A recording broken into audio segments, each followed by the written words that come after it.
Matteo Balladore, sorridente alla fine di una partita persa, è vero, da Belluno 2-1 con Padova, ma quel set vale molto, Matteo. Oro colato perché ci permette di avere qualche speranza in più sicuramente, visto comunque la prestazione un po' scadente di stamattina.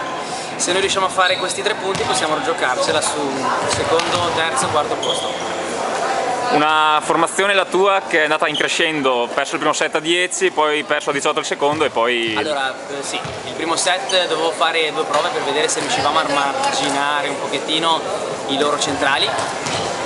È andata male, allora abbiamo deciso di lasciare fuori campo posto 3 e giocarcela su dove siamo un po' più forti, in banda e opposto, e alla fine i ragazzi sono stati molto concentrati. È vero che loro hanno fatto girare, e questo è stato un problema per loro, un po' tutti nel terzo set, noi abbiamo tenuto la testa in campo e ce l'abbiamo messa fino all'ultimo. Adesso c'è la partita con Vicenza Under 14, che partita ti aspetti dai tuoi? Mi aspetto una partita tesa perché li ho caricati parecchio, cali di tensione non voglio vedere, l'ho messa molto sulla voglia di stare in palestra e di divertirsi, quindi sono convinto di un risultato positivo. Allora in bocca al lupo a Belluno e a Matteo Balladore. Grazie.